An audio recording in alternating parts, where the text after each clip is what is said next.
news 18ৰ হাতত Elizabeth কুলবাৰ্ণ গগৈয়ে পাকিস্তানলৈ প্ৰেৰণ কৰা বিস্ফোৰক তথ্য 2014 চনত আলী টকিৰ শেখলৈ প্ৰেৰণ কৰিছিল আইবিৰ ৰিপৰ্ট নিউজ 18ৰ হাতত আহি পৰিছে পাকিস্তানলৈ প্ৰেৰণ কৰা অৰিজিনেল ডকুমেণ্ট সংবাদমেলত মুখ্যমন্ত্ৰীয়ে দিছিল এই বিস্ফোৰক তথ্য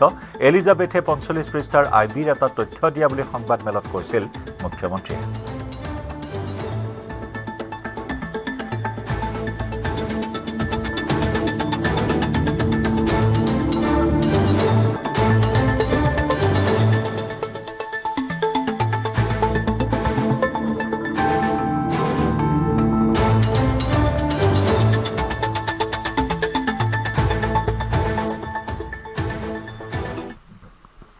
প্ৰদেশ কংগ্ৰেছৰ সভাপতি গৌৰৱ গগৈৰ পাকিস্তান ভ্ৰমণৰ কাৰ্যকলাপ সন্দেহজনক এছআইটিয়ে প্ৰকাশ কৰা তথ্যৰ ভিত্তিত মুখ্যমন্ত্ৰীয়ে কৰা অভিযোগ মতে গৌৰৱ গগৈৰ কাৰ্যকলাপ ৰাষ্ট্ৰৰ প্ৰতি ভাবুকি স্বৰূপ আমি প্ৰাক্তন মুখ্যমন্ত্ৰী তৰুণ গগৈৰ পুত্ৰ গৌৰৱ গগৈৰ এনেধৰণৰ কথা আশা কৰা নাছিলো এই মন্তব্য অগপৰ সভাপতি তথা মন্ত্ৰী অতুল বৰাৰ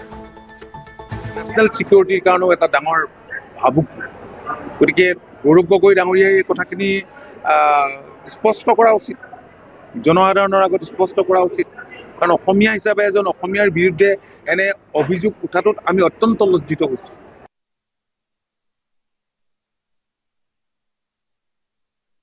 এইটো মুখ্যমন্ত্ৰী ডাঙৰীয়াই যি অভিযোগ কালি উত্থাপন কৰিছিল আৰু এছআইটিয়ে যিটো ৰিপৰ্ট দিছে তাৰ ওপৰত ভিত্তি কৰি তথ্য সহকাৰে এইখিনি কালি সংবাদ মাধ্যমক অৱগত কৰিছে গতিকে মই ভাবোঁ যে এইটো আচলতে নেশ্যনেল সিকিউৰিটিৰ কাৰণেও এটা ডাঙৰ ভাবুকি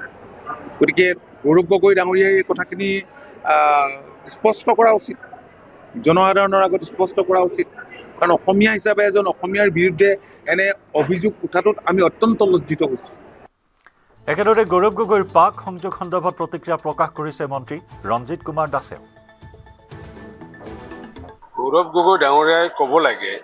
যে তেওঁ 10 দিন পাকিস্তানত কি কৰিব গৈছিলে গতিকে সেই পাকিস্তানত তেখেতে যে গৈছিলে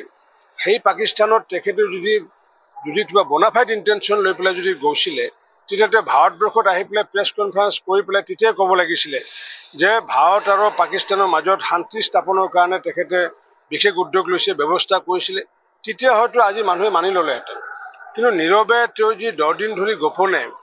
যি তেওঁ তাতে থাকিলে তাৰ তথ্যটো তেওঁ ৰাজহুৱা কৰিব লাগে তেতিয়া গম পোৱা যাব যে এইখন ফ্লপ শ্ব' নে আচলতে এইখন বাস্তৱধৰ্মী ছবি তেতিয়া আমি অসমৰ ৰাইজে গম পাব গতিকে সাংসদগৰাকী ৰাজহুৱা কৰিব লাগে তেওঁ 10 দিন তেওঁ তাত কি কৰি আছিলে এগৰাকী প্ৰাক্তন মুখ্যমন্ত্ৰীৰ পুত্ৰই নিজৰ সন্তানৰ নাগৰিকত্ব সলনি কৰাটো অতি দুৰ্ভাগ্যজনক ভাৰতত জন্মগ্ৰহণ কৰি পাকিস্তানী এজেণ্ট হিচাপে তেওঁ কাম কৰিব নালাগিছিল গৌৰৱ গগৈৰ পাকিস্তান লিংক প্ৰসংগত প্ৰতিক্ৰিয়া প্ৰকাশ কৰে মৰিগাঁও সমষ্টিৰ বিধায়ক ৰমাকান্ত দেউৰীয়ে প্ৰাক্তন অসমৰ মুখ্যমন্ত্ৰীৰ পুত্ৰ এনেধৰণৰ নিকৃষ্ট কাম কৰিব নালাগিছিলে ভাৰতবৰ্ষ 140 কোটি জনসাধাৰণ আৰু অসমৰ 3 কোটি 40 লাখ জনসাধাৰণ এনেধৰণৰ ভাৰতীয় নাগৰিক নহৈ তেওঁ বিদেশী নাগৰিক হৈছে